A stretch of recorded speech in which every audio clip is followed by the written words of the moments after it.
After over 2 years since the release of Elden Ring, Shadow of the Erdtree is finally here. But if you're like many, you may not be ready for what's coming in the Land of Shadow. But fret not, Tarnished, because over the next hour, we're going over some of our best builds, pro tips from a speedrunner, and everything you need to know and do to best prep yourself for Elden Ring, Shadow of the Erdtree.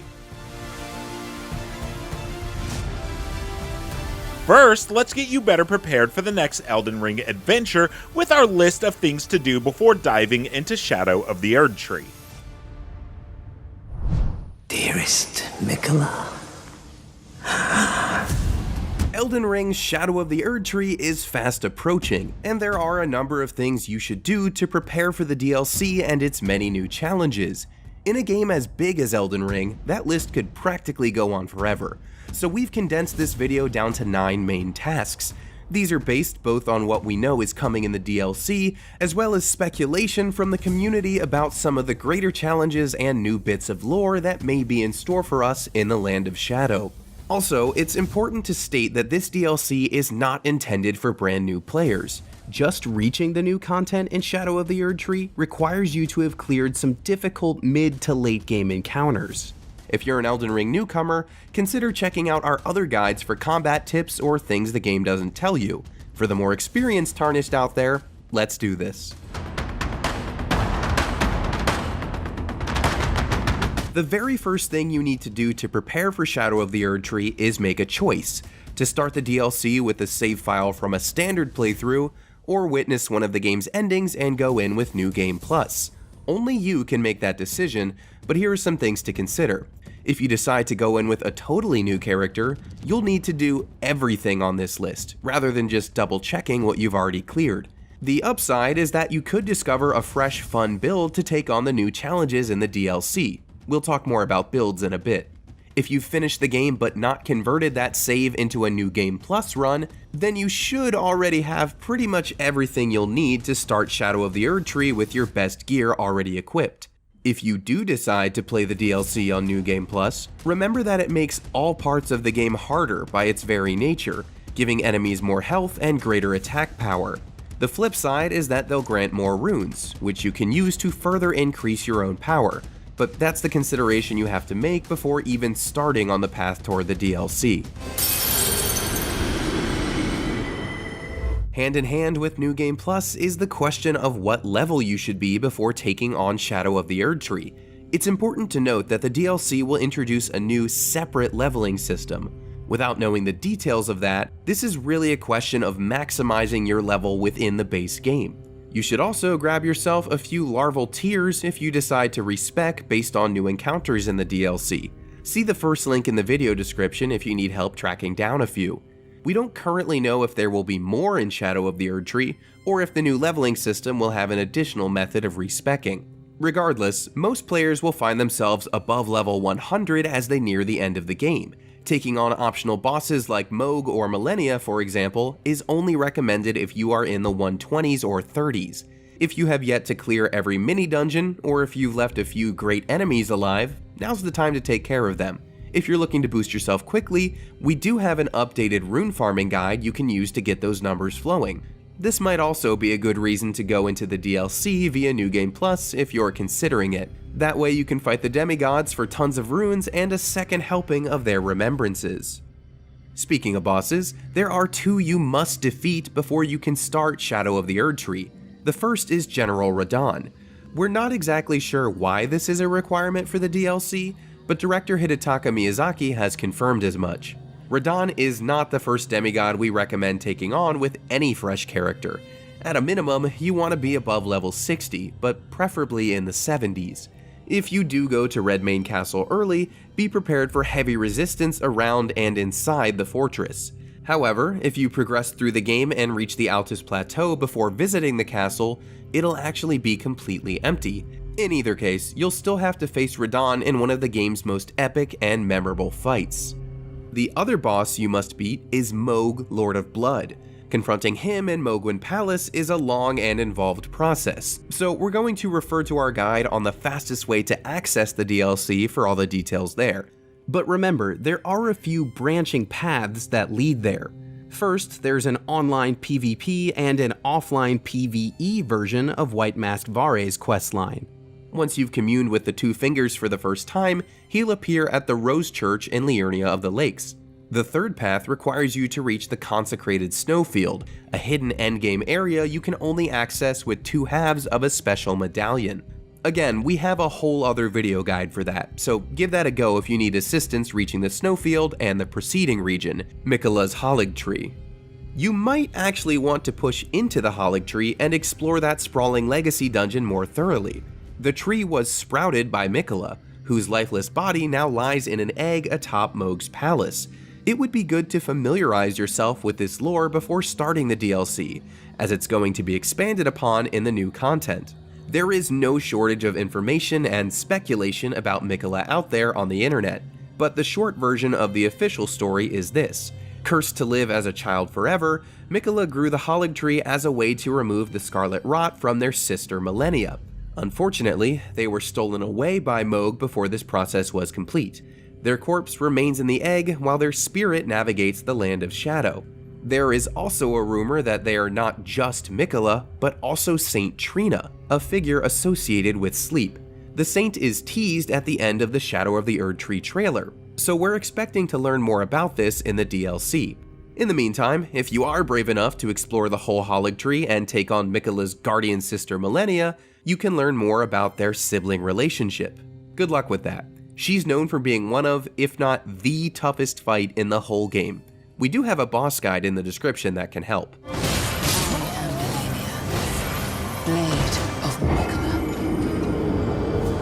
You'll want to pick your best build not just for the Millennia fight, but also for all of Shadow of the Erdtree. We've already put together a video guide of 7 recommended builds, based on what we know and expect to encounter in the DLC, and that video is linked in the description as well. To quickly summarize, we know that there will be a poison area, so poison-resistant gear is a must for that. We also know that the new boss Messmer uses fire attacks, so you'll want fire resistance too. Beyond that, you'll want to maximize your personal build with all the spells, talismans, ashes of war, and spirit ash summons that best suit your playstyle. Ignore the haters. Get that mimic tier ready to go. The rune farming we mentioned earlier comes into play again here, but you should also take care to maximize your flasks of Crimson and Cerulean tiers. That means collecting every golden seed and sacred tier, which will increase the number of flasks you can carry and their effectiveness, respectively. For a list of all golden seed and sacred tier locations, as well as recommendations for the best accessories and spirit summons, follow the links in the video description. For a quick list, these are some of the best talismans in the game: the Great Jar's Arsenal, Assassin's Crimson and Cerulean Daggers, Crimson Amber Medallion, the classic Erdtree's Favor, and the multi-purpose Radahn Source Seal. For Spirit Ash summons, you can't go wrong with the Mimic tier. Other great choices include Black Knife Tish, the Great Shield Soldiers, Latenna the Albinoric, and Omen Killer Rollo. Upgrading those requires Grave or Ghost Gloveworts, depending on the type of spirit.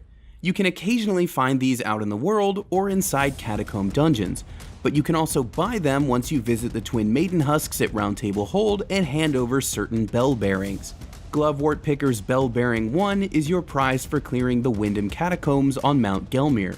Clear the Giant's Mountaintops Catacombs up north for Bearing 2. The third is found in Crumbling Farum Azula, in a gazebo at the southern tip by the small lake. From the Crumbling Beast Grave Depth Site of Grace, head west and take the lift down to reach this area. There are also 3 Ghost Glovewort Pickers bell bearings to obtain. The first is on a body at another gazebo in Nokron Eternal City, right down the steps from the Site of Grace of the same name. The second is at its sister city Noxtella. From the Site of Grace at the city entrance, head up the stairs and take a left to find the chest inside the first door. The last bearing is found in the graveyard at the bottom of Elefel, Brace of the Erdtree. There are also links to help you prepare for the new gear we're going to discover in Shadow of the Erdtree. We already know that 8 new weapon types are on the way, and you can prepare to upgrade them by building up your collection of smithing stones. These are dropped by enemies and found in many mining dungeons, but they can also be purchased if you hand over the right bells and bell bearings to the Twin Maiden Husks in Round Table Hold. Note that for the top tier ancient dragon smithing stones, there are a limited number available in the game. This might be yet another reason to choose New Game Plus for your playthrough, but regardless, we have every location marked in the second to last link in the description. There is one last little thing you should probably prepare for, and that's the Madness status effect. It doesn't come up too often in Elden Ring, so it wasn't necessarily expected in the DLC, but then From Software showed us a picture of this freak. Bloodborne fans immediately thought of that game's Winter Lantern, so there's heavy speculation that this thing will induce madness in any Tarnished who gets too close. There is no madness-resistant gear in Elden Ring, but you can raise your innate resistance to it with the Focus stat. To increase that, you'll need to level up your mind. You can also clear up your madness meter with the Lucidity spell or Clarifying Boluses. For the spell, you'll need to defeat Preceptor Miriam in the Inverted Carrion Study Hall. If you don't know how to get there, don't worry, just hit the final link in the description here. Crafting Clarifying Boluses is simpler, but you'll need to learn the recipe from the Frenzied's cookbook. Grab it off the body in Frenzied Flame Village here in Northern Liurnia. Then mix 2 Dew-Kissed Herba, 1 Crystal Cave Moss, and 1 Eye of Yellow.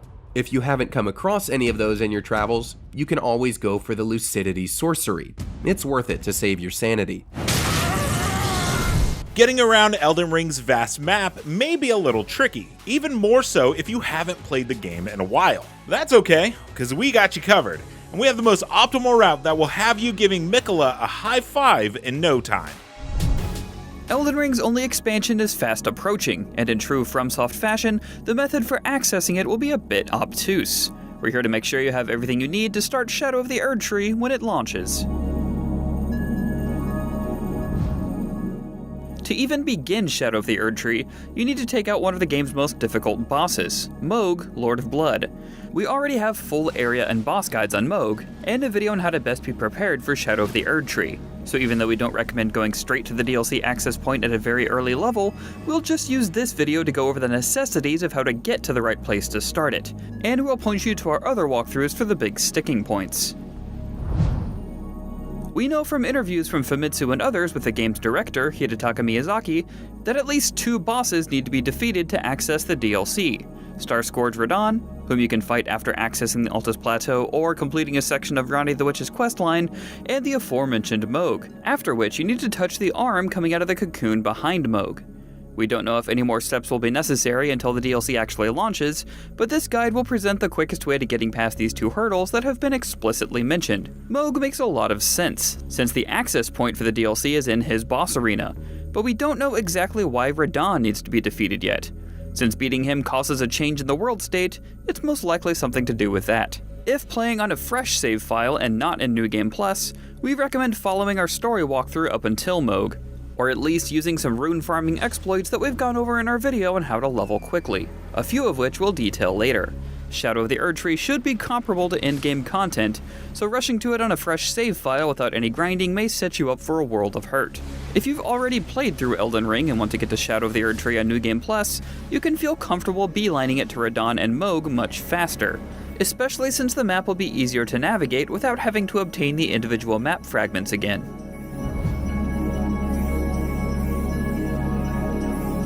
We mentioned up top that there were a few ways to trigger Radahn's festival, meaning his boss fight, and the quickest way we found on New Game Plus is getting to the Altus Plateau after defeating Magma Worm Makar.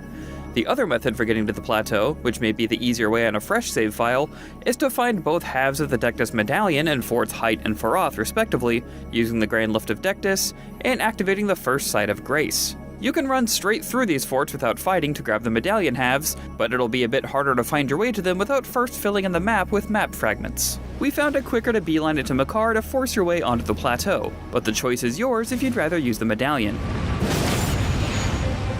Let's get started. Exit the tutorial cave, interact with the first Sight of Grace in Limgrave, the first steps, and talk to White Mask Varé. Oh yes, Tarnished, are we? Ride to the gate front Sight of Grace, and interact with it to rest and speak to Melina.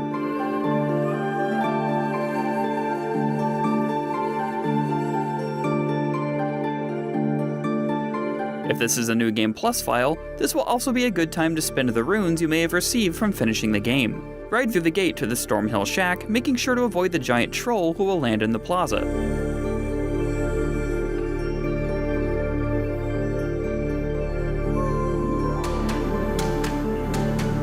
Interact with the Stormhill Shack site of Grace.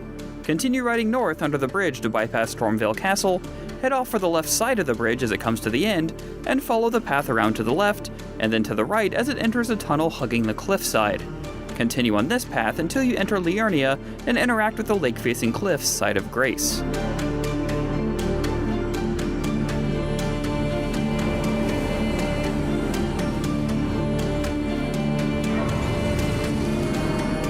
Continue to ride northwest through Liurnia, interacting with sites of grace you see along the way, especially ones that are close to the Rose Church, like fallen ruins of the lake right here.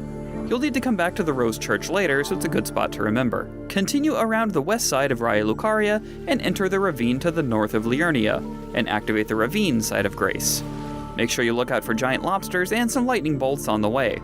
Follow the ravine all the way to the end where you'll find another site of Grace next to a ladder. Go up the ladders and continue into the cave.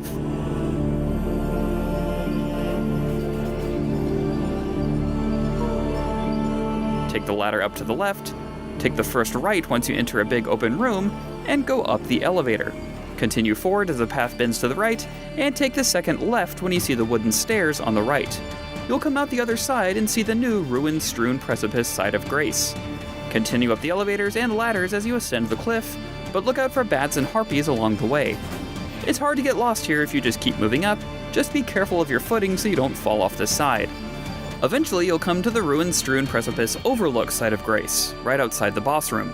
Up until this point you could speed straight through before fighting any enemies, but next you'll have to take out a boss, Magma Worm Makar.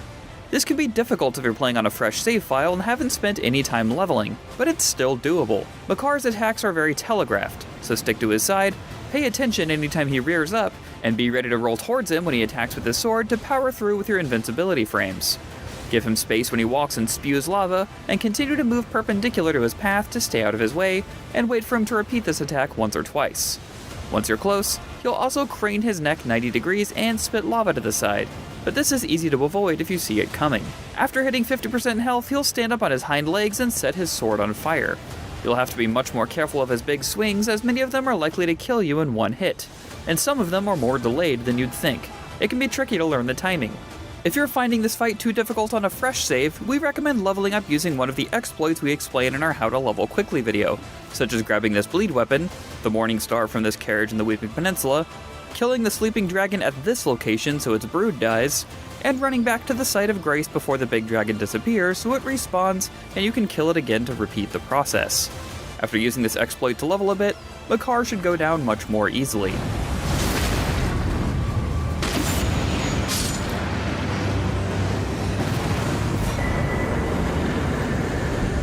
After defeating Magma Worm Makar, exit the dungeon to find yourself on the Altus Plateau. Now we can head to Radahn, interact with the nearby abandoned coffin site of Grace, and warp back to the Stormhill Shack. Ride east from Stormhill Shack following the road all the way to Caelid, crossing the Saints Bridge and the Summonwater Village as you go. Make sure to continue grabbing sites of grace along the way in case you die somewhere.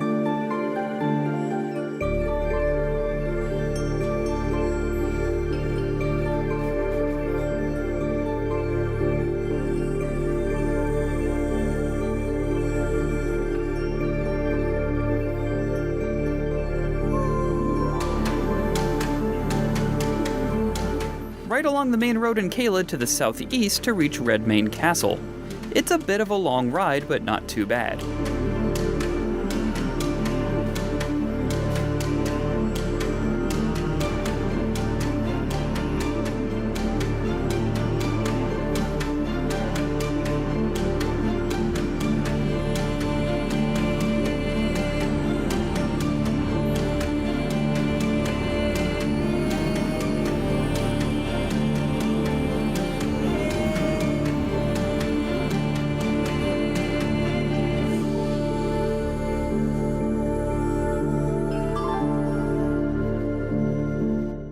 Alternatively, if you don't feel like riding that far, you can use the Celia Crystal Cave trick. Head to the Dragon-Burnt Ruins in Limgrave in the lake bed directly east from the first step site of Grace. Inside, you'll find a cellar full of rats and a trap chest that teleports you to the Celia Crystal Tunnel in Caelid, getting you much closer to your destination. Run out of the cave back to the entrance and activate this Site of Grace. Hop on Torrent, right down to the beachfront, then go left and follow the beach until you find the Celia Understair Site of Grace. Head up the nearby staircase into the Town of Sorcery, and immediately head south along the main road through the town and out the front gate. Keep on following the road south-southwest, and you'll pass Celia Gateway and eventually come to the Merchant. You should now be able to see Redmane Castle to the southeast. Keep following the road towards the castle, looking out for the giant dogs that can swarm you if you're not careful, until you reach a giant siege machine and the impassable Great Bridge Site of Grace, just outside Redmane Castle. Look for the Sending Gate next to the impassable Bridge Site of Grace to take you straight to Redmane's Castle Plaza. This Sending Gate is only available after you've gone to the Altus Plateau, and the Castle Plaza will also now be free of enemies. Go speak to the Herald after climbing the staircase, and he'll open the door for you to enter. Go down the elevator, and go through the beachside Sending Gate to Radahn's boss fight. This is going to be another huge sticking point if you're not leveled enough, and we recommend being at minimum level 60, or preferably level 70, before taking him on. So you may want to grind a bit more unless you feel like really challenging yourself. If you're still rusty on this battle, we have a full guide for it on YouTube and IGN.com.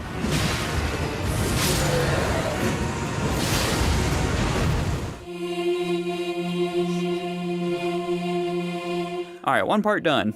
After defeating Radahn, if you haven't been to the Round Table Hold, go to a Site of Grace and tell Melina you want to go there now. Since you've defeated a Shardbearer, you can now go speak to the Two Fingers. Warp back to the Rose Church in Liurnia and speak to White Mask Voré again. Tell him you weren't impressed with the Two Fingers. Aha! Your intuition serves you well. You'll next have to complete Voré's quest to receive the item you need to warp to Mohgwyn's palace. Voré will give you a task to invade 3 players' games, and 5 festering bloody fingers in order to do so. You don't have to defeat 3 players, only invade 3 of them, so you can invade and then simply jump off a cliff if you don't want to bother fighting. Since you've already unlocked the Altus Plateau, you can also go to the Writhe-Blood Ruins and invade and defeat an NPC named Magnus the Beastclaw once, rather than invading real players 3 times. This is also the only way to finish Voré's quest if you're playing offline. Return to Voré after completing your task, and choose to be anointed to receive the Lord of Blood's favor, and one more task, to soak the cloth in a maiden's blood. There are 3 ways to do this. The first is to kill Arena on the Weeping Peninsula just past the Bridge of Sacrifice in Limgrave. If you haven't progressed her questline, she'll be seated near the road. Kill her, and soak the cloth in her blood. Note that this will lock you out of Edgar's questline. The second option is at the Church of Inhibition in northern Liurnia, just north of the Frenzied Flame village. Once you get close, you'll be invaded by Festering Finger Vike. After defeating him, head into the church, activate the Site of Grace, and go to the Dead Maiden just to the left to soak the cloth in her blood. Keep in mind this method is actually pretty difficult. You've got to dodge multiple Eyes of Sauron that inflict madness, and Vike is no pushover, so just be careful if you decide to go this way, and take some madness relieving medicine with you. The third option to find Maiden's Blood is in the Chapel of Anticipation, back where you first started your Elden Ring journey. To get there, head to the 4 belfries on the western coast of the Liurnia of the Lakes region. The second belfry from the top, the one with the message Precipice of Anticipation out front, will take you back to the Chapel of Anticipation, but you'll need an imbued sword key to activate it. One of these keys can be found in the topmost belfry, but if you've already used that one, there's another in the Academy of Raya Lucaria and one in Celia, Town of Sorcery. Their exact locations are in more detail on the Stone Sword Key page on IGN.com. Once at the chapel, you'll have to kill the Grafted Scion if you didn't do that at the beginning, head over the rope bridge, and you'll find the dead maiden you encountered when you began the game. You can now soak the cloth in her blood. No matter which method you use, once you have the bloodied cloth, you can return to Voré and receive the Bloody Finger. Speak to him again, and you'll receive a Pure Blood Knight's Medal, which you can use to teleport to Mohgwyn's palace. Now your final step to access the DLC is to simply defeat Mohg, Lord of Blood, which can actually be really, really tough. Is mine and mine alone. We recommend being well over level 100 for this fight, but thankfully, now that you're here, there's another leveling exploit you can take advantage of if you have a bow and a few arrows. We detail this exploit more in our leveling video, but from this side of grace, shoot the giant bird through the branches to make it run off the cliff, and grant you about 11,000 runes. Rinse and repeat. For the Mohg fight, make sure you're equipping armor or using items to increase bleed resistance, dodging through his blood attacks to avoid taking damage, and striking back after his overhead slam and thrust attacks.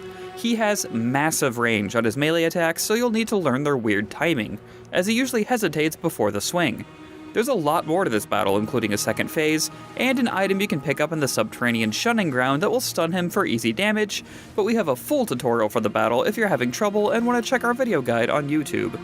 Once Shadow of the Erdtree is out, and you're through Mohgwyn's palace and you've defeated Mohg, touching the arm sticking out of the cocoon behind him will teleport you to the starting point of Shadow of the Erdtree. See? That wasn't so bad. Just, several cross-continent trips and some crazy difficult boss fights. But it's not like you were trying to access FromSoft endgame content to have an easy time, right? So, par for the course. Teamwork makes the dream work, and if you're hoping to take down every nightmare that's in store for you in Shadow of the Erdtree, then it's probably best to not go alone. Coming up next is our breakdown on what we think is the best Spirit Ash to bring along with you to the realm of Shadow, and how to get them. Because like a wise man once said, there's no I in team, but there are a few in Mimic tier. Alright, wake up Tarnished. The lands between of Elden Ring aren't going to save themselves. But if you are going to live long enough to make a difference, you might need some help. That's where Spirit Ashes come in. These allow you to summon spectral creatures and allies to fight at your side. But what's the best one? For a long time, the answer was Mimic tier. But is that still the case? We will answer that and how to get the best summon in this guide. The Mimic tier is unique among Spirit Ashes for a couple of reasons. First, it doesn't consume FP. Instead, it drains a large chunk of your health, which you can restore with a sip from your flask of Crimson Tears. Second, precisely what it summons isn't set in stone. That's because it creates an exact copy of your character, including equipped weapons to fight by your side. It won't change equipment after being summoned either, so you can even do things like set it up to be a long-range support spellcaster while you switch to melee or an aggro-drawing, heavy-shielded tank. The Mimic tier ashes can be found in Nokron Eternal City, which opens up after your fight with Radahn. Look for the floating rocks over a crater near the Fort Height site of Grace in East Limgrave, near the border to Caelid.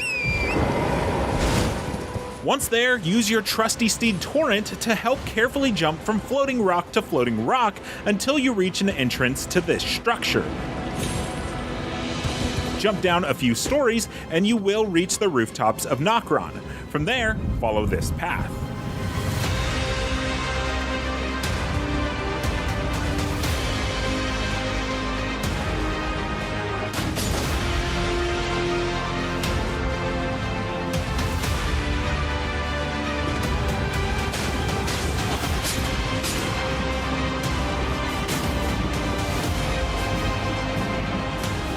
Once you reach the Nokron Eternal City site of Grace, continue out into the courtyard and keep right between these buildings to find this path leading to a fog gate and a boss fight. After you've won this fight, proceed forward across the bridge and keep on this route until you reach the Ancestral Woods site of Grace. Jump off the cliff onto the building ledges and work your way to the Knight's Sacred Ground. Continue on, climbing across collapsed sections of buildings as you go, until you arrive at this imp statue.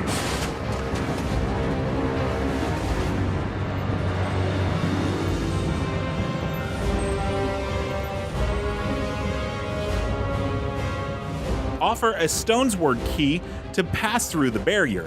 Take out the baddie on the other side and open the chest to get the Mimic tier ashes. This will give you one of the most powerful ashes in Elden Ring, but not quite the best one. That is reserved for a different summon. Black Knife Tish holds the distinction as the most powerful of the Spirit Ashes in Elden Ring. This assassin is fast, capable of dealing out rapid damage with her dagger while dodging to avoid incoming damage, and she's good at holding enemies' attention. She also temporarily reduces the size of the enemy's health bar with her Destined Death ability. Offer a Stone's Word key to pass through the barrier. Take out the baddie on the other side and open the chest to get the Mimic tier ashes. This will give you one of the most powerful of the Spirit Ashes in Elden Ring. This assassin is fast, capable of dealing out rapid damage with her dagger while dodging to avoid incoming damage, and she's good at holding enemies' attention. She also temporarily reduces the size of the enemy's health bar with her Destined Death ability. The reduction is a fixed percentage of the target's total health, so enemies with particularly large pools of health, like bosses, are great to let Tish put her skills to work. In order to unlock Black Knife Tish, you will need to work your way to the southwest portion of Lernia of the Lakes. Atop these plateaus is the Ringleader's Everjail. To reach this, you will need to defeat Astel, Naturalborn of the Void, and open a door using the Darkmoon Ring. These are part of the Ronnie the Witch questline, so be sure to check out our full walkthrough on IGN for that. The door leads to a lift which brings you to the top of the plateau. From here, go north to the Moonlight Altar Site of Grace, then continue northwest to this precipice on the plateau. This is where you find the Ringleader's Everjail. Head inside and give Electo, Black Knife Ringleader, a proper thrashing. This is a tough fight. Your best bet is to avoid Electo until she does one of her ground slam attacks, and then hit her during the recovery from it. If she gives you trouble, refer to our step-by-step boss guide on our wiki on IGN.com. Once she falls, you will be awarded the ashes to summon the Black Knight Tish, and she will only be too happy to murder anyone who stands in her way. Okay, so by this point, you're just about ready to dive into the realm of Shadow and begin the next chapter in the Elden Ring saga. But what if you actually never defeated Mohg and Radahn? Well, you're in luck because we've recruited the help of speedrunner Hazeblade to show you how to stomp out both bosses and get you one step closer to Erdtree. Shadow of the Erdtree is right around the corner, and if you're keen to get into the expansion but are feeling stuck with defeating the bosses required to enter the Land of Shadow, then this is the video for you. My name is Hazeblade, I'm an Elden Ring speedrunner, and if you watch until the end, I'll show how you can destroy Mohg and Radahn and enter the Elden Ring expansion right away on June 21st. To quickly dispatch Mohg and Radahn, we're going to want a high output build that will allow us to skip through the phases of each boss. For this video, I've chosen a Comet Azure build, which when used properly, can absolutely annihilate most bosses with little to no effort whatsoever. But before we begin melting bosses with it, we need to get a quick understanding of how it works, and how to overcome its many caveats. First and foremost, to even cast it at all, we need 60 intelligence, which pretty much removes it as a viable spell in the early game despite how easy it is to get. Second, the cast time is unusually long as it's considered a channeled spell, which of course leaves us vulnerable to incoming attacks while we wind up and then proceed to channel it. Then if we do manage to cast it, it will absolutely destroy our FP bar. Now that we understand what it is and how it works, we're going to overcome those barriers with a specially tailored setup so that we can easily defeat both bosses even at a relatively low level. To set up the build for Radahn, we'll need to be somewhere around level 30 to 45 depending on starting class so we can achieve the following stats. Now don't worry about Vigor for this build, we'll get hit once during the fight, but even without armor and at the lowest amount of Vigor possible, we'll survive. These stats, however, will allow us to wield a weapon called the Sword of Night and Flame, which boasts not one, but 2 Ashes of War, and Comet Azure is one of them. The Ash of War variant actually solves all the issues that the spell itself presents. The weapon can be wielded at a much lower level, and while the Ash doesn't deal quite as much damage and has a fixed duration, we won't have much trouble with it since Radahn is only a mid-game boss. Feel free to level as much as you want beforehand if you decide to take extra Vigor, but again, I recommend you be between level 30 and 45 depending on your starting class. Once you're there, or at a level that you're comfortable with, you'll need to go out and get the following items. For our weapons, we'll use the Sword of Night and Flame at +7. Sonaf is located inside a building in the Caria Manor accessible from the ramparts. You can get the stones to reach +4 from EG, and the rest of the stones for +7 from Altus Plateau, Volcano Manor, or Leandel if you have 2 Great Runes already. We'll want the Finger Seal, which can be purchased from the Twin Maiden Husks in the Round Table Hold for 800 runes. And for our talismans, we'll prioritize the Ritual Sword Talisman, which you can find in a chest at the Lux Ruins in Altus Plateau, after defeating Demi-Human Queen Gilka.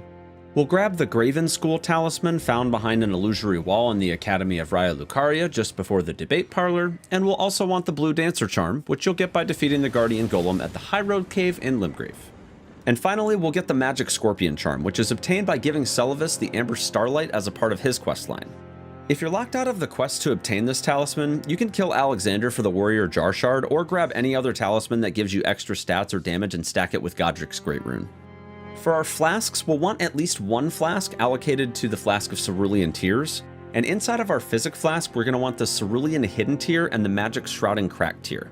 You can get the Cerulean Hidden Tear from the Ulcerated Tree Spirit guarding the Minor Erdtree in Mount Gelmir, and the Magic Shrouding Crack Tear from the Erdtree Avatar near the Minor Erdtree in northeastern Liurnia.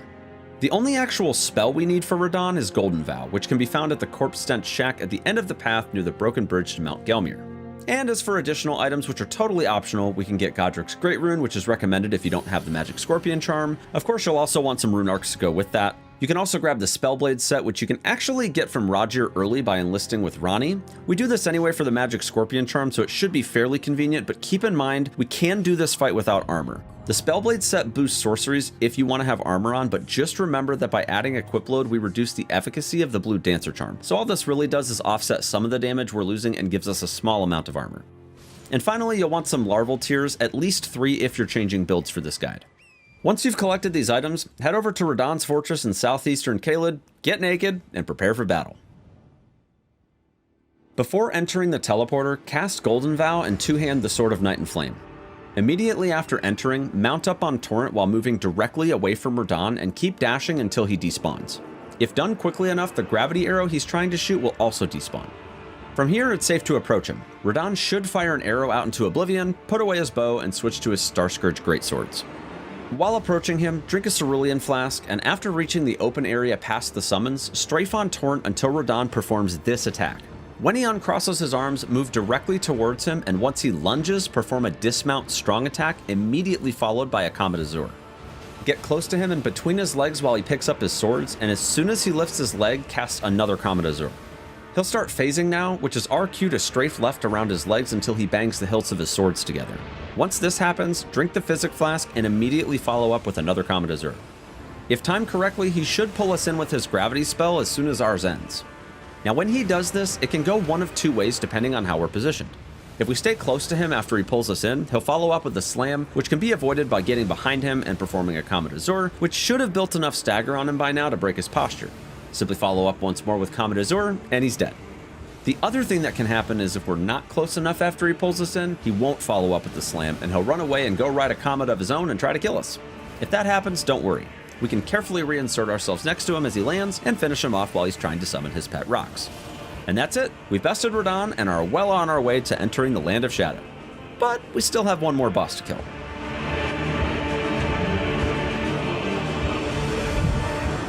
Preparing for Mohg isn't nearly as involved as Radahn since we'll be using most of the items from earlier in this setup, but we will need to gather a few things to round out the build.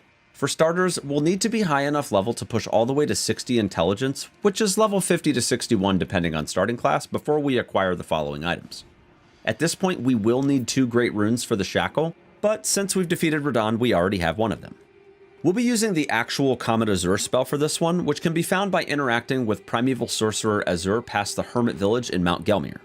We'll also want Mohg's Shackle, which you can get in Leyendell Underground in the Subterranean Shunning Grounds. And for our weapon, we'll want Luset's Glintstone Staff, which can be found in a chest after defeating the Nox Duo in Celia Town of Sorcery in Caelid, and should be upgraded to +9.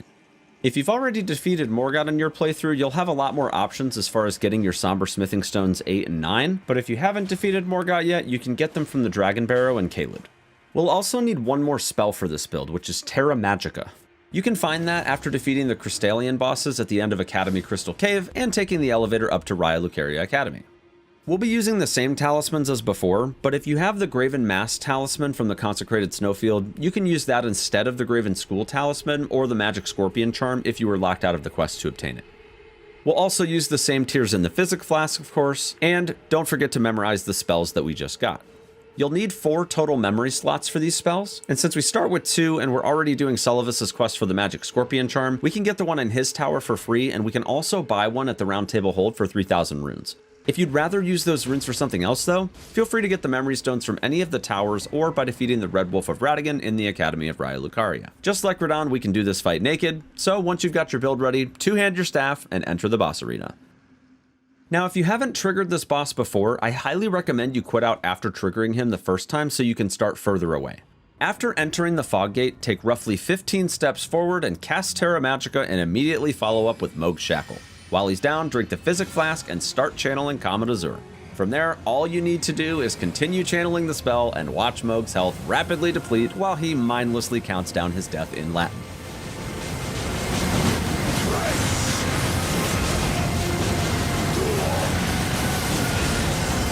I can see it as clear as day. They're coming of our dynasty. Mohg.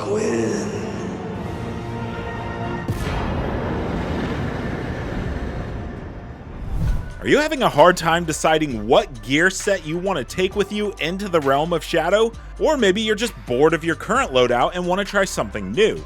Then stick around, because in just a moment we're going to dive into 7 of our favorite gear sets that will have you ready for just about anything in Shadow of the Erdtree.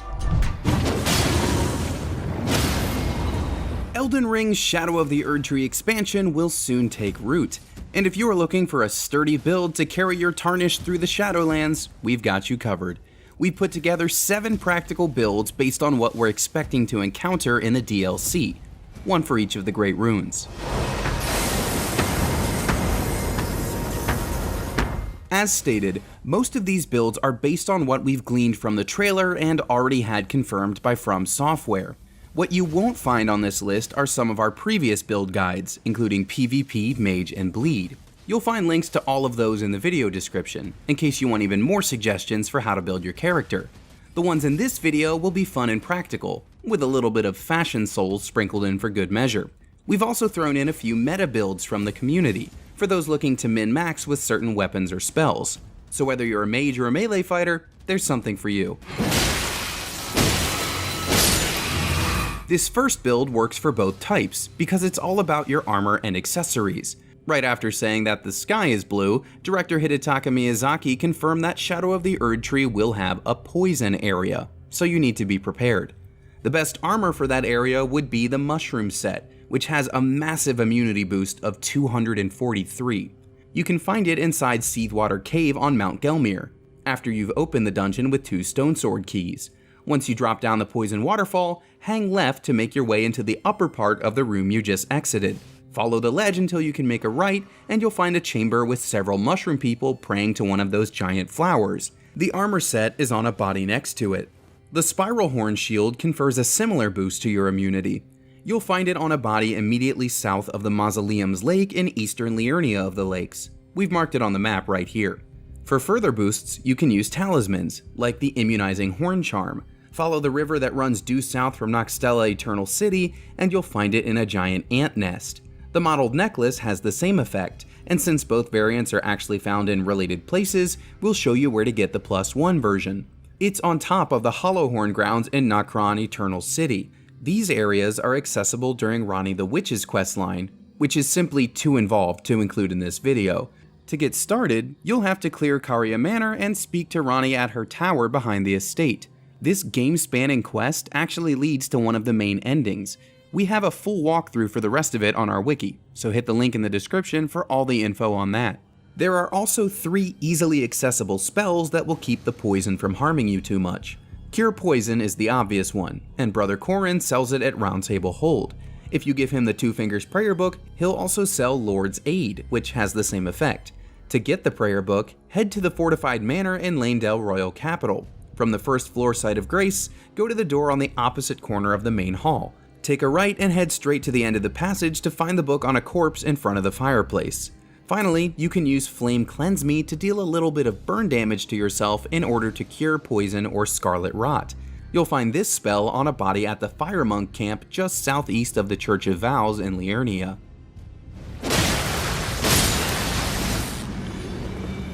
Speaking of fire, it's the most common elemental damage type in the base game, and both Messmer and this giant Wicker Man looking boss from the DLC trailer make it clear that the Shadowlands will be no different. You'll need to be able to take the heat, and the greatest fire resistance comes from the Fire Prelate set. It'll take some grinding to get the full thing, but every part is dropped as potential loot from the Fire Prelates. They're found in several places in the lands between, but the first spot you'll probably encounter them is Fort Lathe, at the western edge of Mount Gelmir. If you want a fire-resistant shield, you can't do much better than the Visage Shield. There's an underground section of the Caelem Ruins here, and you'll find 2 mad pumpkin heads down there. Take them out and you can grab the shield they were guarding. That armor and shield are quite heavy, so for the lighter builds, there are other options. One of the best is the Flame Drake Talisman, and you'll get the +2 version as the prize in one of the game's many dungeons. Beat the Beastmen of Farum Azula at the end of Dragon Barrow Cave in Caelid to claim it. Casters, meanwhile, have the perfect incantation at their disposal for fire resistance. It's called Flame Fortification, and as the name implies, it buffs your fire resistance by a huge 35% for a limited time. Buy it from Brother Corin at Roundtable Hold.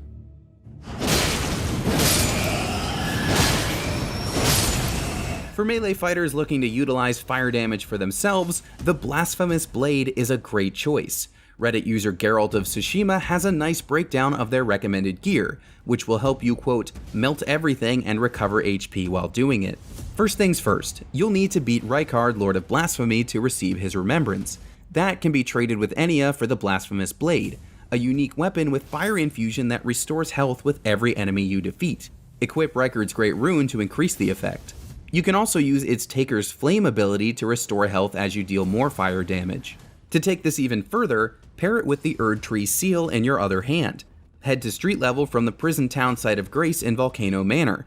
There's a dungeon entrance right by the burning pile of bodies and the Omen Killer. You'll find the seal on a body inside. You'll want to cast Golden Vow and Flame Grant Me Strength to increase your attack and defense with the former, and buff your fire attack specifically with the latter. Golden Vow is on a body inside the Corpse Stench Shack in Mount Gelmir, and Flame Grant Me Strength is found between two fire chariots behind Fort Gale and Caelid. As for talismans, you can raise your fire damage even more with the Fire Scorpion Charm, found on the ramparts of Fort Lathe. Jump over to the small wooden balcony once you reach the roof. To boost your physical attack, you can use the Shard of Alexander. That's your reward for finishing Alexander the Iron Fist questline, which you can start by finding him stuck in the ground at this spot near the river canyon in northern Limgrave. Knock him free, then follow the link in the video description for the remaining steps of this quest. Also hit the link for Blythe's questline, because this other talisman is part of that. You'll hear some strange howling near the Mistwood Ruins in Limgrave, and once you do, you can return to Merchant Calais at the Church of Ella to learn the finger snap gesture. Use it to call down Blythe from his perch. You'll then be sent to fight Bloodhound Knight Darrowil, who's found inside the Everjail here. Once you beat him, you can purchase the Carrion Filigreed crest from Blacksmith Iji in Liurnia. That talisman lowers the magic cost of all spells, like the two we just recommended. Finally, you can boost this build even further with the right Wondrous Physic mix. Head to the Minor Erdtree in the Mistwood to find the spiked cracked tear on an altar nearby. Then, beat the Putrid Avatar at the Minor Erdtree near the Smoldering Church in Caelid for the Flame Shrouding cracked tear. These will enhance your charged attacks and fire damage respectively.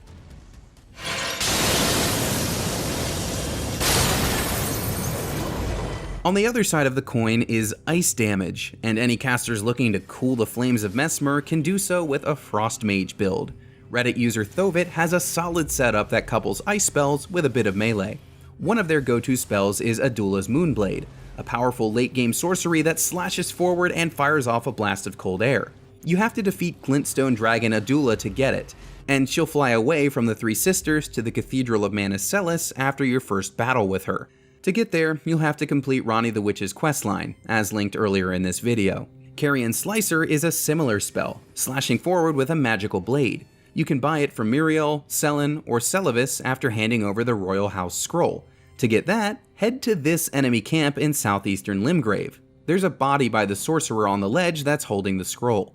The Carrion Glintstone Staff will boost the effect of both of those spells, so you'll want to make that your casting focus. To get it, enter the Carrion Study Hall in its regular form and follow the stairs to the back of the main chamber. Mind the ghosts. Thovit also recommends either Renala or Ronnie's Dark Moon, both of which invoke the night sky with a moon-shaped blast of magic. You'll get Renala's by trading her remembrance for the spell. For Ronnie's, it's the prize you'll find inside Chilona's Rise near the Cathedral of Manus Celis, meaning it's only reachable after the witch's quest. Once you're there, you'll need to open the tower by attacking 3 spirit turtles around the area. We've marked them for you here, but you can consult our wiki for more info if you need it. To complete the theme, you can wear Ronnie's Snow Witch set, which will increase the cold damage of those spells. Ronnie's quest will also let you inside Rena's Rise about halfway through, and the robes and hat are found in a chest inside. Finally, you can use the Radahn icon to make all of your spellcasting go quicker. To get it, start from the Debate Hall site of Grace inside Raya Lucaria Academy. That's the Red Wolf boss room. Head north, then make a full U-turn outside and follow the railing. Hop over it and climb the ladder in front of you to reach a broken window, Follow the balcony on the other side to find the talisman.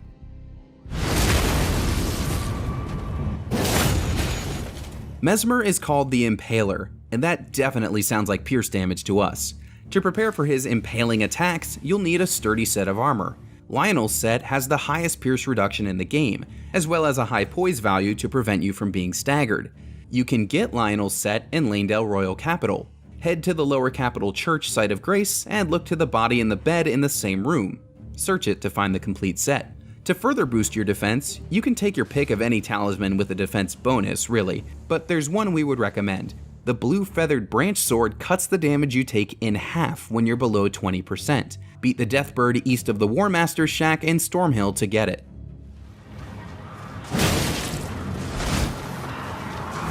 Now back to dealing lots of damage, and restoring your health too. One of the more recent meta builds to emerge uses Great Stars, a spiked great hammer that restores 1% of your HP with every hit. You'll find it in Altus Plateau, along the road that runs west from the Road of Iniquity side path site of Grace. Look for a well-guarded traveling carriage pulled by 2 trolls. If you can fight your way to the chest, you'll find this weapon inside. Reddit user Milk, I Guess, has some recommendations. Start with the Wild Strike's Ash of War, which you almost certainly already have. It's dropped by a teardrop scarab leading up the hill to the fight with Margit the Fell Omen. Now you're going to equip 2 talismans, the Assassin's Crimson Dagger and the Taker's Cameo. The former can be found in the Death Touch Catacombs in Northern Limgrave. It's dropped by the Black Knife Assassin boss inside. The latter is awarded as part of Tanith's questline, which you can start upon meeting her at Volcano Manor. The quest involves assassinating 3 targets for her faction, and we'll direct you to our full walkthrough for all the details on those, if you follow the link in the description. With all this, you can use Wild Strikes to quickly build up Great Star's bleed effect, then use your jumping attack for massive damage. With those 2 talismans, you'll restore extra health on every critical hit and on every enemy defeated.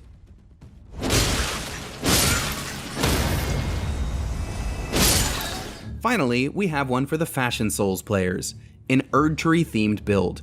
It's in the name of the DLC after all. If we're going to be in the shadow of the Erdtree, then we might as well represent it. You can start with the Tree Sentinel set, found inside the Ariza hero's grave. To get it requires you to destroy 3 chariots inside, which means following a specific path. Our wiki has the exact details so that you don't miss a step.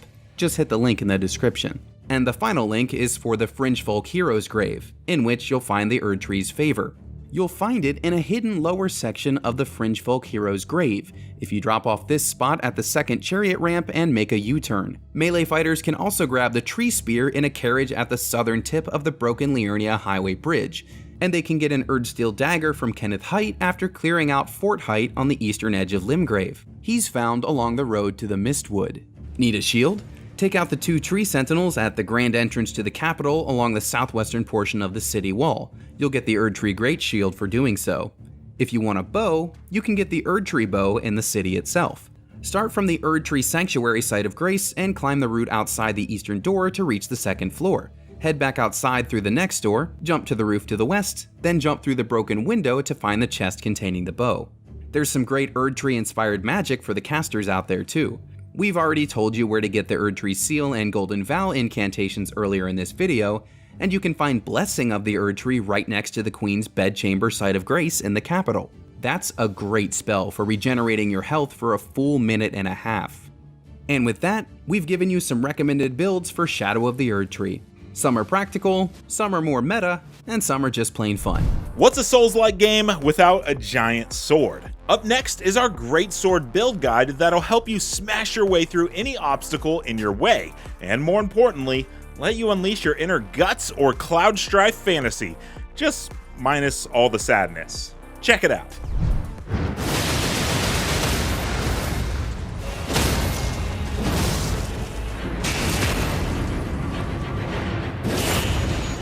When it comes to building your character in Elden Ring, there are many combinations of swords, spells, armor, and all other types of gear to make your Tarnished stand out from the crowd.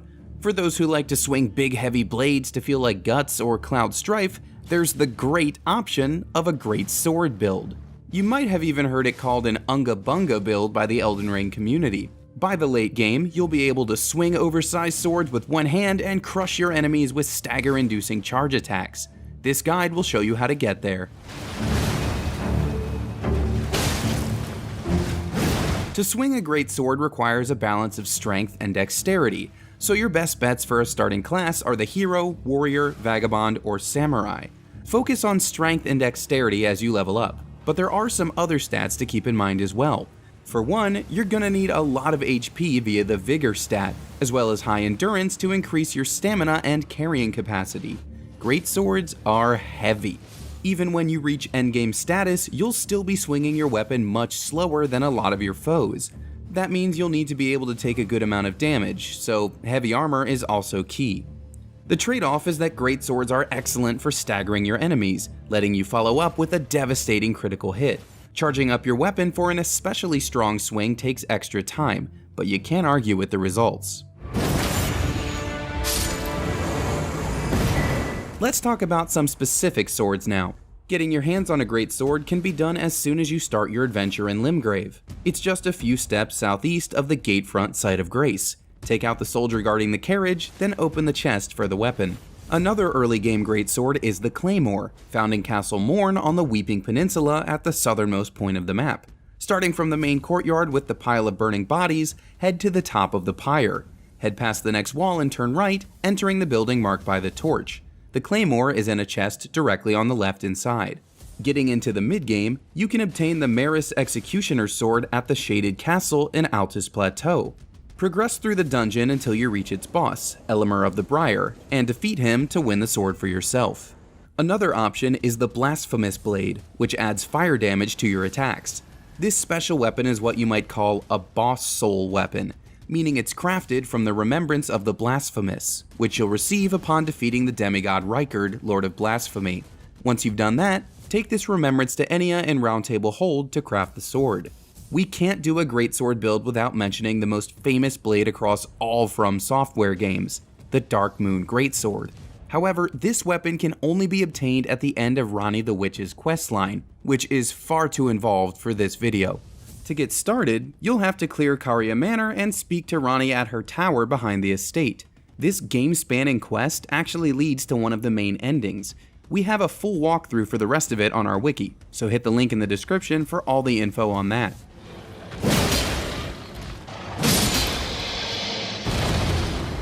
Now, let's say you want an even bigger blade than the ones you've been carrying so far. In that case, you might want to consider working your way toward a colossal sword. These are almost comically large, dealing high physical damage at the cost of even more speed. They can't be infused with Ashes of War in most cases either, so they're definitely not for everybody.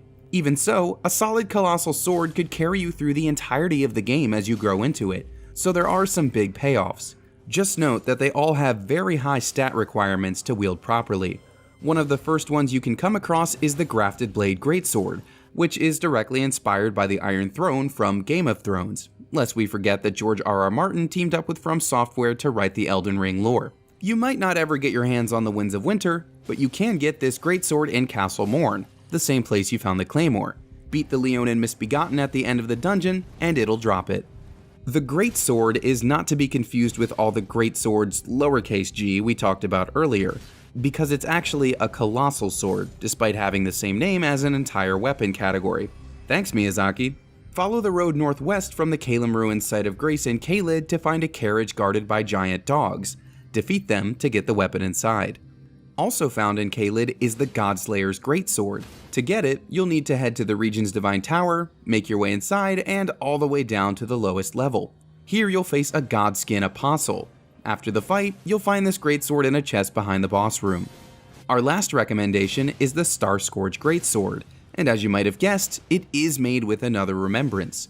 Specifically, you'll have to beat General Radahn, then take his remembrance to Enya to fuse the weapon. It matches Radahn's own paired swords, meaning it's actually a 2-for-1 deal.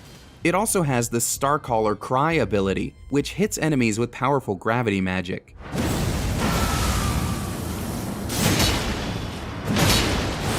We've talked a lot about swords, but we should also take a moment to mention shields. The constant question of a greatsword build is whether or not to use one. Two-handing any weapon increases your strength by a full 50%. For example, The Grafted Blade Greatsword has a hefty requirement of 40 strength to even wield it at all. If you have at least 27, you can use both hands and effectively use it. So a shield is really up to you. In many cases, it might be best to two-hand the weapon until you're able to hold it with just one, then switch back to a sword and shield loadout. If you get really comfortable with dodging, then you can keep both hands on the blade. Just be sure to keep an eye on your equip load. If it spills over into heavy load territory, you're not going to be able to roll at all. Of course, armor also adds a lot to your total load, especially since you're going to want some pretty heavy pieces. The top recommendation is the Bull Goat set, which is the heaviest in the game. The trade-off is the highest physical defense as well as the most poise, which is an invisible stat that governs when you and your opponent's stance breaks. The Bull Goat set is granted during the Patches questline, which you can start upon speaking to him inside Volcano Manor, provided you spared him if you happen to fight him earlier in the game. Much like with Ronnie, we'll defer you to our wiki via the link in the description for more information if you need it. One alternative is the Tree Sentinel set, which is found in the Oriza hero's grave in the Altus Plateau. To get it requires you to destroy 3 chariots inside, which means following a specific path. Our wiki has the exact details so that you don't miss a step. Just hit the link in the description. Once you've got your armor picked out, you can accessorize with some talismans. The first one we'd recommend is the Bull Goat's Talisman, which matches that armor set from earlier. It's inside the Dragon Barrow Cave in Caelid. Past the patrolling Rune Bear is a cavern full of animals, and you'll find this on the nearby body. Equip it to increase your poise. Head to the Bestial Sanctum in Caelid, and you can find the Dragon Crest Seal Talisman, which reduces physical damage taken. Carefully drop down the roots and rooftops on the northwestern side of the building to find it on the lowest level. If you need to increase your equip load, then we'd recommend the Arsenal Charm. The base version is missable, but you can always find the +1 in the Altus Tunnel dungeon. From the main room with the workers, take a right to find a vertical chamber with one of those rock-spitting space flies. You'll need to avoid that attack, hop on the tree branch, and follow it to the platform above to find the charm. Finally, there's the Erdtree's Favor, a good talisman for basically any build in the game, since it increases your HP, stamina, and equip load. You'll find it in a hidden lower section of the Fringefolk hero's grave, if you drop off this spot at the second chariot ramp and make a U-turn. If you're using a Greatsword or Colossal Sword that allows for Ashes of War, we have a few of those to recommend as well. The first is Bloody Slash, which adds a nasty blood splatter and some extra arcane damage to your attacks. It's dropped by the Knight Commander at Fort Height, found along the eastern coast of Limgrave. The commander is up on the ramparts. Another good Ash of War is Flaming Strike, which, as you can imagine, coats your blade in fire. It's found at Radahn's Redmane Castle in Caelid, carried by the Teardrop Scarab in the graveyard behind the castle itself, further south.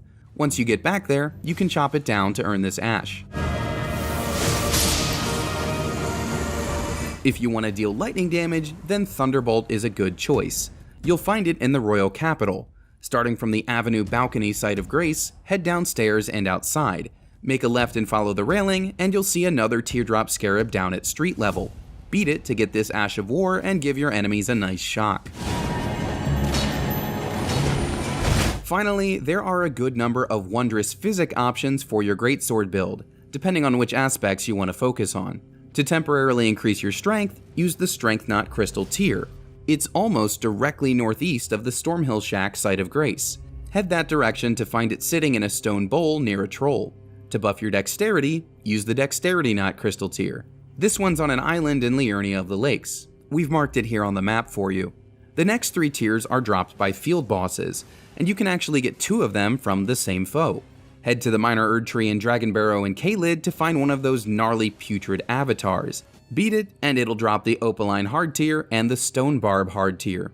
The first increases your damage negation for a limited time, and the second makes it easier to break an enemy's stance. Both are great options for keeping yourself healthy and knocking others down.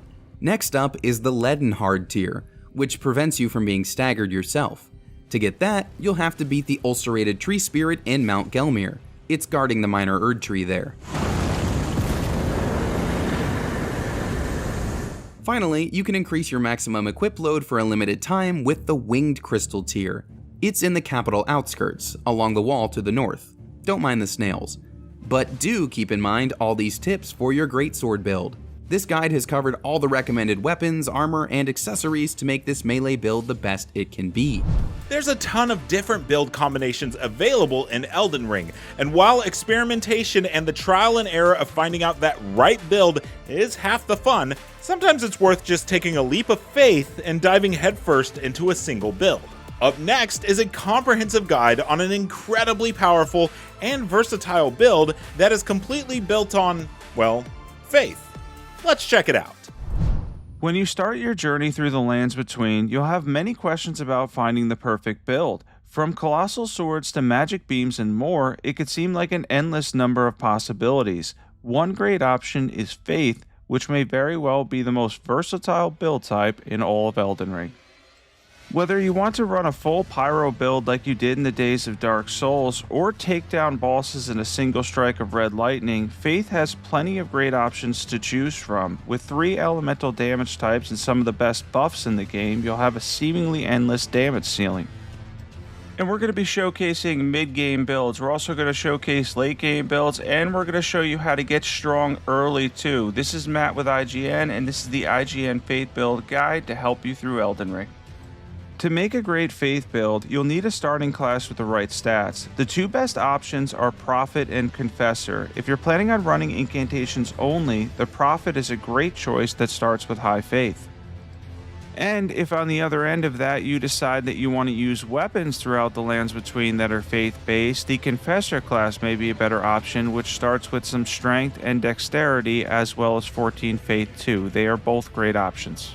The playstyle of Faith as a whole has you focusing on faith, mind, vigor, and endurance. That's because you want to have enough endurance and, generally speaking, around a medium roll. You could even go with a light roll as a caster. You want enough mind not to have to fill your FP flask too often. And of course, you want faith for damage and vigor so you could take hits. First thing is we're going to start from the very beginning. For the purpose of this video, I picked the Confessor class, but you can't go wrong with either the Confessor or the Prophet class. We're going to move on to the Beginner's Guide and continue on from there to create a very powerful Faith build. And the first place we're going to be heading is from Gate Front, which is literally just northeast of where you start. We're going to be heading to the ravine in Aguil Lake because we want to meet Patches, who can become a merchant, and we want to buy a gold pickle foul foot from him. After you get him to surrender at about half HP, he's the boss inside the cave that we're looking at right here. You can go back and buy a gold pickled foul foot. In the back of the room, by the way, there is a transporter trap chest. Take that chest and follow me directly. We're going to be heading north towards the Third Church of America, and this is going to be the area where we can grab the Wondrous Physic, which is going to help us substantially on our journey. Right there on the map is where we're going to be heading, and we're going to grab the Wondrous Physic. Now, don't forget to grab the Sacred Tear here and to check churches for Sacred Tears. They upgrade how much your flask can heal you and how much FP you get back from your FP flask too. So it's really helpful to grab those, and a lot of the churches in the game do have Sacred Tears. Follow the Spirit Springs in the back of the church. We're going to be heading to the red area on the map. In this red area is the wonderful location that is Caelid, which is a high level area, but it does have a dragon out there that we can farm for some serious runes. Rest at Rotview Balcony and head back towards the Round Table Hold. If you started as the Confessor like myself, be sure to buy Catch Flame. If you started as the Prophet, you already have Catch Flame. This is a good incantation for us. After this, we're going to be heading to the Weeping Peninsula to grab 2 very useful items. First thing that we need to grab is the Morning Star in a carriage nearby. If you go straight once you're into the Weeping Peninsula, you could easily see the carriage here. Grab the Morning Star because we're going to need a bleed weapon. This is going to help us substantially with our farm. The next item we're going to need right here on the map is the Faith Tear. This can go in the Wondrous Physic, and this will give you 10 levels of faith for 3 minutes. This is extremely helpful early on and can make us more powerful right away. Next up, we're going to be heading back to Rotview Balcony and going to the right where there's a fort. This fort has the incantation Flame Grant Me Strength. Flame Grant Me Strength will give you 20% more physical damage and 20% more fire damage for 30 seconds. It's a great buff and incantation for us to grab. It's in between the carriages around the left side of the fort. And after we safely grab this incantation, we're going to be heading back and we're going to be going towards Dragon Barrow, which is in the northeastern section of Caelid. This is a section of the map that has the big dragon we can kill, which will give us 96,000 runes.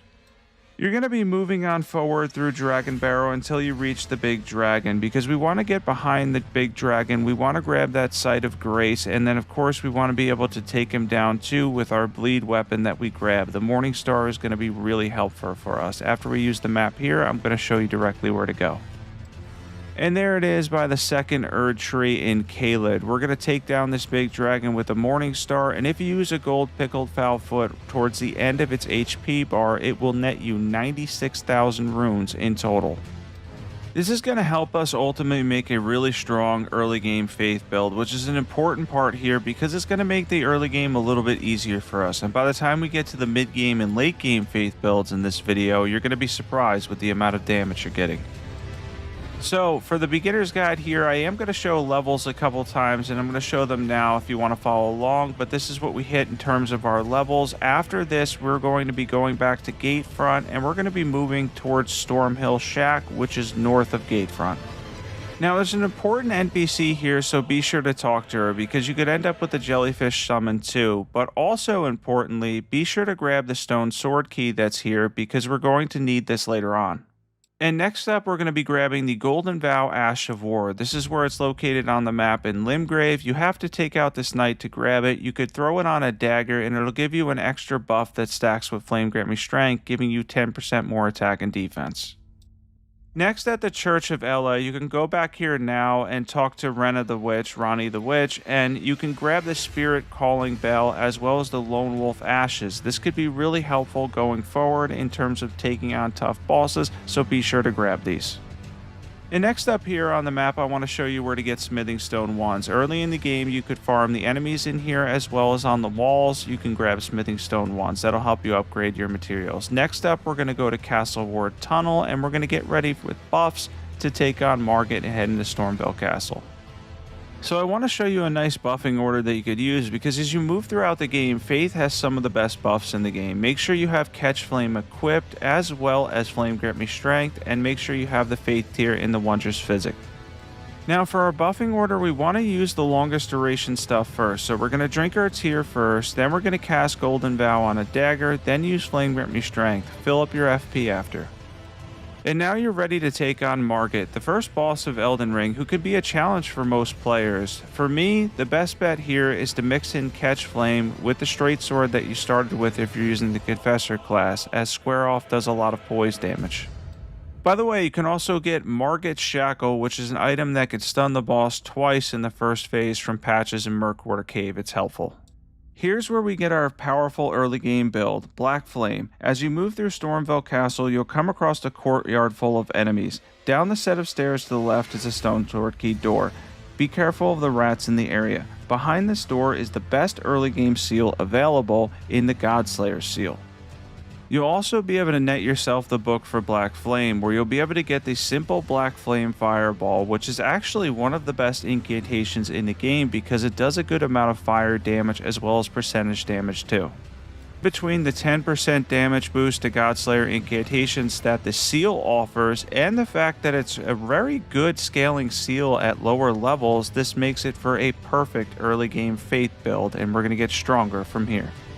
Back at the round table hold, you could buy Black Flame. Whenever you're ready, be sure to buy the Black Flame Fireball. You could buy Black Flame Blade too, but keep in mind this only lasts 10 seconds, and honestly, it's just okay. The Black Flame Fireball is much better for now. Be sure to equip Black Flame and the Godslayer seal as well before moving on. And then you could test it out on Godric, the second boss in the game. Make sure you have enough FP. I did run out and I ended up close at the end here. He ultimately took one try for me, but I did run out of FP. Overall, make sure you pick up golden seeds along the way and sacred tears to improve your flask.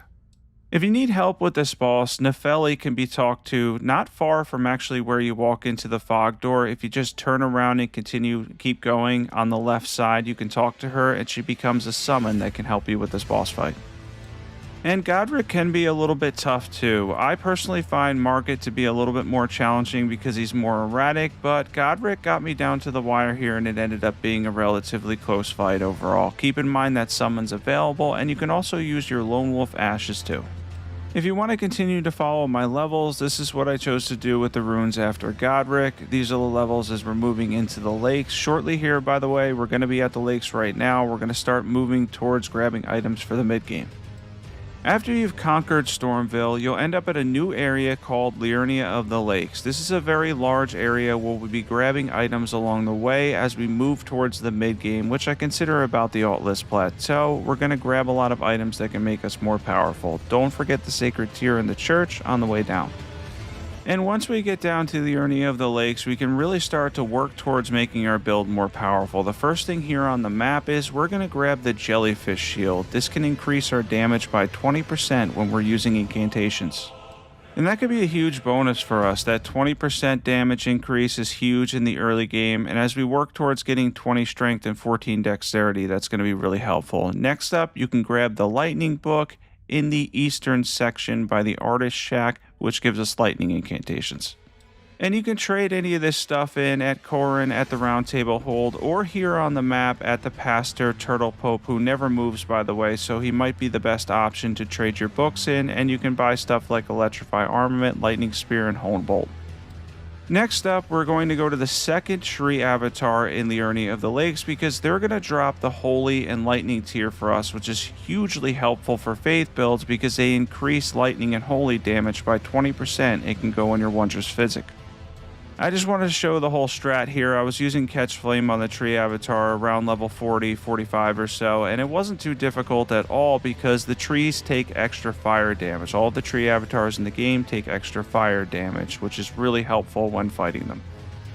You can also use Black Flame Fireball on them too, that's also excellent, but for me I don't mind going up close using Catch Flame, which is really fast and does good fire damage. Right on the map there is where it is by the Mausoleum compound and the second minor Erdtree.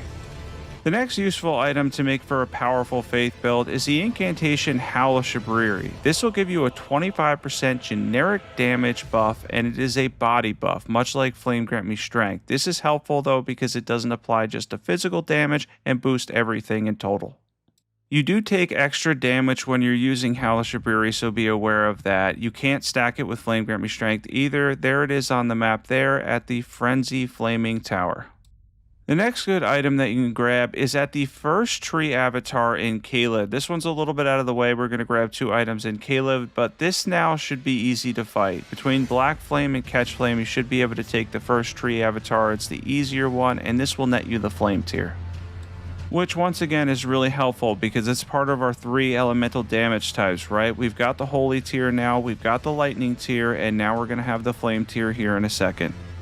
Like the other ones, this will boost fire damage by 20%, one of our great elemental damage types we just talked about. There it is at the minor Erdtree, the first one in Caleb. That's where you can net the Flame tier. And this is more of a when you're ready type of situation because Anastasia is actually relatively difficult at this point in the game. You can beat her though, and there's a Site of Grace right there. At the Smoldering Church, she drops the Sacred Scorpion Charm. Now, before you leave Liurnia of the Lakes, I just want to remind you not to forget to get the first bell bearing so you can upgrade any of your seals that you get along the way, any of the smithing stone seals to +6. This is important to grab, and by the way, you can also use Square Off in just 2 uses to break the Crystalians. After you break them, by the way, you could use whatever you want. You can use Catch Flame, Black Flame, whatever you want to throw in there because they're going to take a substantial amount of damage from there. This is an individual one. There's some of these later in the game that you have to fight 2 or 3. For this one, it's not too bad. Just have to defeat this one to get the bell bearing.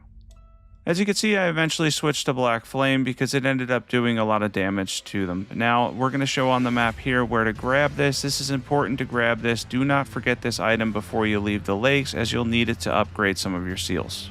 These are my levels at level 40 for those that are curious. 20 Vigor, 27 Faith is important here, so be sure to level up along the way. If you want more runes as you continue, you can grab the Golden Scarab, which gives you 10% more runes on all of your bosses and enemies at the Abandoned Cave in Caelid. And lastly, when you're ready, take on the Rhea Lucaria dungeon. It's a second dungeon in the game, and honestly, Renala is not that difficult of a boss. If you use Square Off, you can break her very frequently, and you can also use Black Flame from a distance for solid damage and to take her down quickly. Now there's two ways out of the lakes. You could use the Grand Lift of Dectus and grab both pieces at Fort Ferrith and Fort Height, or you could go up the ravine here through the Ravine-Veiled Village, and that's the route I took and fought the Magmorm. If you're wondering or thinking why you should go this route, there's actually two reasons why. One, it's going to give you extra runes and practice at fighting a tanky boss that hits relatively hard, but also because he's going to drop the Magmorm Scale Sword, a strength and faith weapon. This is actually a very popular weapon, but for this IGN guide, we've got a lot of awesome mid and late game faith builds. We didn't end up using this one, but it is a fun weapon to play around with. For this, we moved on with level 50 stats, upgrading strength and dexterity so we could use the Jellyfish Shield. Now on to the Altless Plateau and starting the mid-game. As we move towards the mid-game, this is when Faith starts to get really powerful. Right here on the map, which I showed there, you want to grab the second Smithing Stone Bell Bearing so you can upgrade a lot of your seals to plus 12. We are going to be getting some more seals as we move on here because there's different seals that boost different incantations. Next up here, after we defeat this boss, I'm going to show on the map where to grab the Ritual Swords Talisman, an awesome talisman that boosts your damage by 10% at full HP. This is an incredibly useful talisman for us because we're going to be at full HP a lot hanging back and casting. It's at Lux Ruins, not far from the Erdtree Gazing Hills Site of Grace in the Altless Plateau. Be sure to grab this.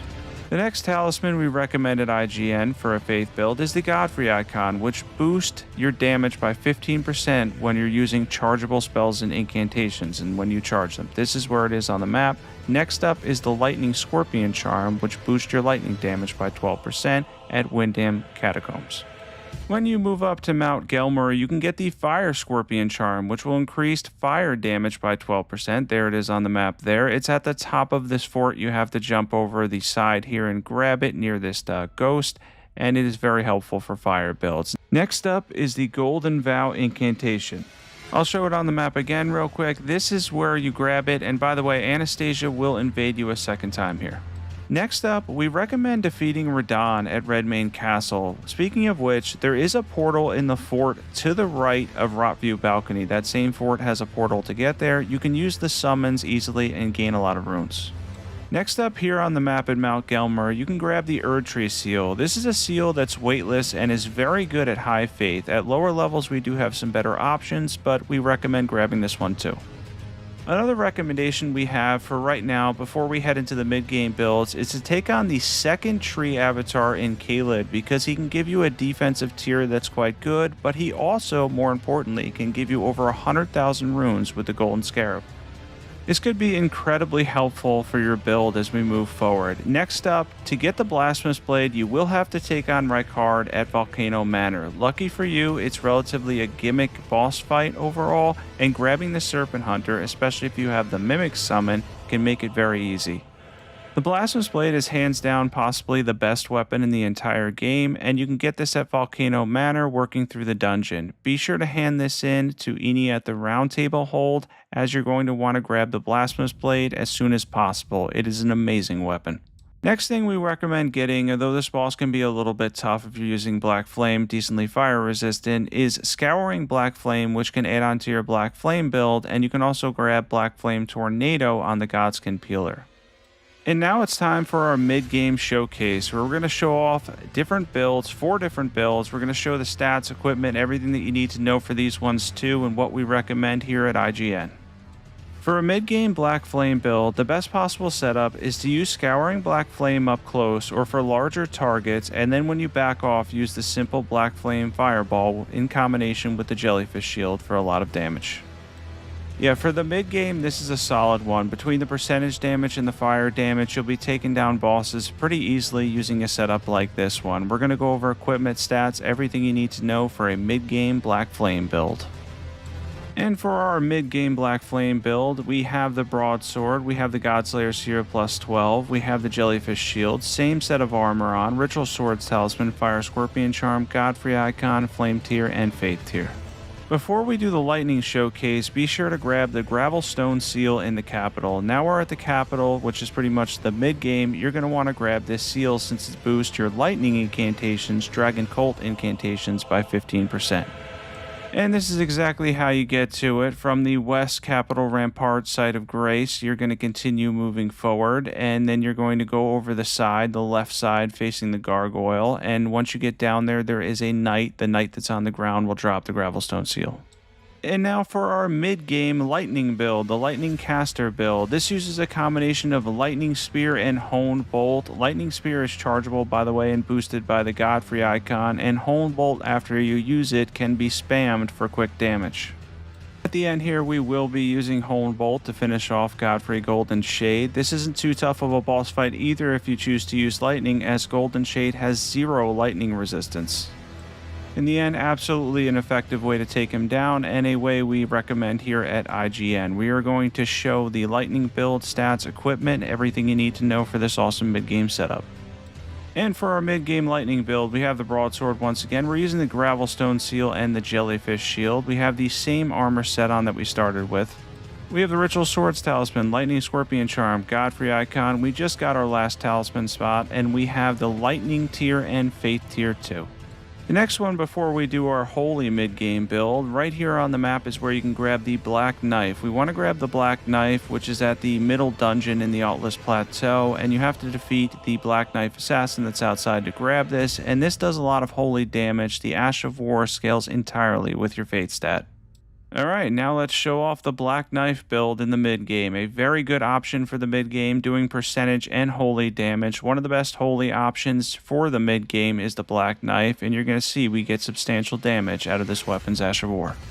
It's a really cool one to use too. A lot of people love the Ash of War, the animation as a whole, being able to send out the black blades, and then of course the percentage damage on some of the bigger bosses with high HP pools. It ends up taking a good percentage of their HP off. Like this dragon in the Altless Plateau, which can always be a tough boss battle due to the resistances that Lanciax has, but if you continue to hit these dragons in the head with a Black Knife, you can even mix in Black Flame, by the way, if you want to, since it's helpful here. You can take a lot of percentage damage off some of the tougher bosses. And keep in mind, most of the dragons in the game take extra damage to the head, so that's a huge bonus there when you have an Ash of War like this, which you can easily target their head and hit it for massive damage. We're able to take out the dragon there with our Black Knife mid-game build. Yeah, the concept here is very simple. Just use the Black Knife Ash of War as much as you can, and you can even mix in Black Flame if you want to too. Let's jump into equipment. For our mid-game Black Knife build, we have the Black Knife. We have the same armor set we started with, Godslayer Seal, Ritual Swords Talisman, Sacred Scorpion Charm, Godfrey Icon, Golden Scarab for some extra runes, Holy tier, Faith tier. Now, if you want to make a really cool pyro build for the mid-game, after you grab the Blasphemous Blade, you can grab Flame of the Fell God in Liurny of the Lakes if you want to add on to it. This is a pretty good incantation for the early and mid-game overall because it can do massive fire damage. In the late game, it falls off a bit, but this is a solid one to grab and to add to a pyro build. And now we're going to showcase our mid-game pyro build. For this, we're combining Flame of the Fell God. You could throw in Catch Flame too, that's a solid addition to this build. And then we're using the Ash of War and the Blasphemous Blades, Taker's Flames, to heal back HP, which scales entirely with Faith. So the weapon itself is strength and faith, so anytime you're hitting with the weapon or making physical contact, it's going to scale with strength too. But that Ash of War, every time you use it, is just going to pull directly from your faith stat. So the more faith you have, the more investment in your faith stat, the stronger Taker's Flames is. It really is that simple. It works much in the way like the Black Knife that we showed off, where the Ash of War is entirely your faith stats. So once you have the minimum requirements on the weapon, you can just invest in faith, and then you could use that Ash of War to heal back HP, do massive fire damage, and really it's relatively easy mode with the Blasphemous Blade. It truly may be one of the best weapons, if not the best weapon in the game. And then, of course, Flame of the Fell God and Catch Flame are good additions too. Now, you're not always going to need that because the Blasphemous Blade is reliable enough on its own, but being able to run a full pyro build that has incantations too can also be a lot of fun. And we did get hit at the end there, of course, by the end of Morgott. It can be a little bit of a tough fight. There is a summon at the door as well for this one if you need them. It's Melina, so that's very helpful. She's very helpful. Let's jump into equipment for this one. And we have the Blasphemous Blade at +6. We have the Godslayer Seal. We're using the same armor set for this video. We have the Ritual Swords, Talisman, Fire Scorpion Charm, Godfrey Icon, Golden Scarab, Flame Tier, and the Faith Tier, of course. And we're in the end game now. Make sure you pick up the Smithing Bell Bearing 3 here. That's very important once you get to Mountaintops of the Giants. It's right there, not far from Zamar Ruins. Next up after that, you should get the Giants Prayer Book, and here it is on the map at the Guardians Garrison in Mountaintops of the Giants.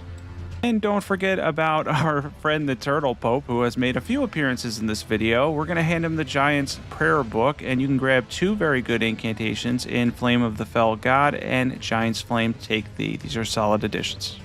Next up in the dungeon, Giant's Conquering Hero's Grave, you can grab the Giant Seal. This will increase the incantations that we actually just showed, and this is a really good seal to have because you could trade in the Fire Giant's Remembrance for Burn o' Flame too. Yeah, this will boost Burn o' Flame as well, which is a really good incantation. There it is on the map there.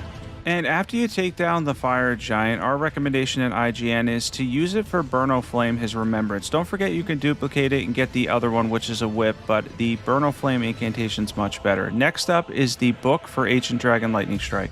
It's in the middle of the room I was just in. I picked it up at the very beginning, and that's going to give us Ancient Dragon Lightning Strike, which is a phenomenal lightning incantation. There it is on the map there at Tempest Facing Balcony. Alright, I think this might be the last time we show the Turtle Pope, but you're going to need 10,000 runes for this one because it's a little bit on the expensive side runes-wise, but it is well worth it. This is probably the best lightning incantation in the game. Make sure you grab this one as a Faith build. It's very powerful. Lastly is the Phlox Canvas Talisman. You're going to get this at the end of Melissen's questline. The questline for that, as well as the Shard of Alexander, is in the description below. IGN has very good guides for that. After you destroy Gowry, after Melissen has died, you can grab the Phlox Canvas Talisman, which increases incantations. And now, starting our endgame builds. I couldn't be more excited for this one. This is going to be great. First things first, we have the Ancient Dragon Lightning Strike build, which is incredible for big targets and does massive lightning damage. Yeah, this one involves the Jellyfish Shield and of course the Gravelstone Seal for that 15% boost to Ancient Dragon Lightning Strike. By the way, all these are rune level 125 builds where we're going to be showing off stats, equipment, everything that you need to know to turn these into powerful endgame Faith builds. Yeah, when Faith truly shines is at the end of the game, no question. It becomes so powerful, and you have everything in your arsenal to make these great builds. Let's jump into equipment. We have the Gravelstone Seal and the Jellyfish Shield. We have the Confessor Armor on again, Ritual Swords Talisman, Lightning Scorpion Charm, Godfrey Icon, Phlox Canvas Talisman, Lightning Tier, Faith Tier, and we're buffing with Golden Vow and Halashabriri. And now to our endgame Black Flame build. Now there's a couple different things you could do with this one. If you want to use Black Flame Tornado, it scales entirely with your Faith stat. Black Flame, Ritual, and Scouring Black Flame are better for large targets, but for me, I stuck with a simple Black Flame Fireball. If you're wondering why the chosen build for this one is so simple, built around the Black Flame Fireball, it's because the buffs in the endgame and the setup we have and the distance you could use the Black Flame Fireball from makes it a very, very easy build to use and to do massive damage to the majority of bosses. And it's actually a reasonable amount of FP to use it each time too. And unlike Black Flame Tornado, you don't have to worry about the lack of hyper armor or anything because you're going to be from a distance most of the time. We took on Godfrey and Horolu here in one attempt, and it was really easy with the Black Flame Fireball. Yeah, it's really cool running a Black Flame build late game with just the simple Fireball. It's so convenient. It's going to make your life a lot easier. If you're looking to make a Black Flame build, though, add in Black Flame Tornado and Scouring Black Flame. Black Flame Ritual is really only for the bigger targets in the game. Overall, though, you can add to this one for sure. Now, you can see the effectiveness of it here, though. It truly is effective. You're not using a ton of FP each time you use it. You're getting around 2,000 to 3,000 damage per cast if you're able to charge it. It's boosted by the Godfrey icon, too, because it is chargeable and all around a great incantation. Yeah, one that can carry you through the end game too. You can see here against Horolu, it is really convenient being able to just use that Black Flame Fireball really quickly, and we're able to get in a nice dodge there towards the end and continue to get the percentage damage that Black Flame offers too. And that is a total, I believe, of 2%. I think it's between 2 and 5% depending on the boss's HP, something like that it takes off. It's going to take that percentage off every time you use the Black Flame Fireball. And we're at the end here. We finished off Godfrey and Horolu. We're going to jump into stats, equipment, everything you need to know. And we have the Godslayer Seal, the Jellyfish Shield. You had the same armor set on the whole time. Ritual Swords Talisman, Fire Scorpion Charm. We have the Godfrey Icon, the Phlox Canvas Talisman. And then we have the Flame Tier, Faith Tier, and we're buffing with Howlish Abiri, and we're using Golden Vow too. And next up, we have our endgame Pyro build. This is a really good one for massive fire damage. We're using Burno Flame here in combination with the Blasphemous Blade too, because that's fire damage. And as we mentioned earlier, it scales entirely with your Faith stat. This is an awesome combination. Like most of the seals, this one does have a boost, and it's going to boost the fire incantations we're using by 20%. It actually does a solid 20%. There's Giant's Flame Take Thee. We just hit for 1,688 damage. Pretty solid there. And now for this combination, I like to run the seal in my left hand and the weapon in my right. If you're just using the fire incantations, then use the giant seal in your right hand, and then in your left hand, you'd use the jellyfish shield for the buff. And you'd probably be hitting on Giant's Flame Take Thee for closer to 2,000 with that setup. But I like this setup because you get to use the Blasphemous Blade, which is so good in your main hand, and then you get to use your fire incantations in your offhand, giving you a ton of versatility.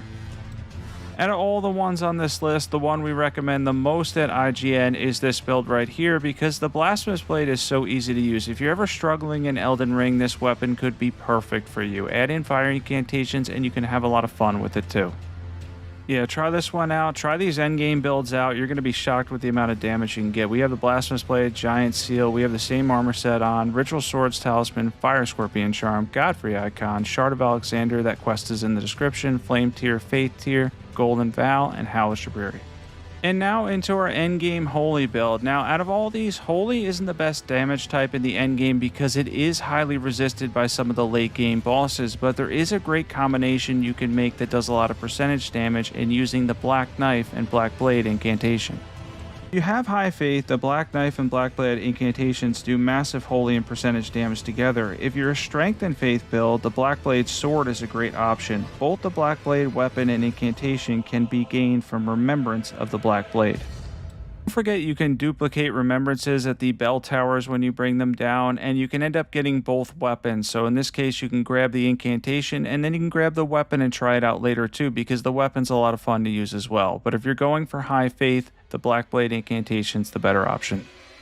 It actually has a move set, by the way, where you could use it twice in a row too. And if you have two seals, one in one hand, one in the offhand, one in your main, one in your offhand, you can actually do a different move set too with it, which is pretty cool. So it's pretty awesome all around, and it does combine well with the Black Knife. Yeah, I end up running out of FP here, but in a second we're going to show you what it can do. It can actually hit twice, which is really cool. You get the first one, and then you get the second one, and you get some cool flips in between too. We're going to jump into equipment stats. We have the Black Knife +9, we have the Godslayer Seal, same armor set in the Confessor set, Ritual Swords Talisman, Sacred Scorpion Charm, Shard of Alexander, Phlox Canvas Talisman, Holy Tier, Faith Tier. We're buffing with Howlish Abiri and Golden Vow.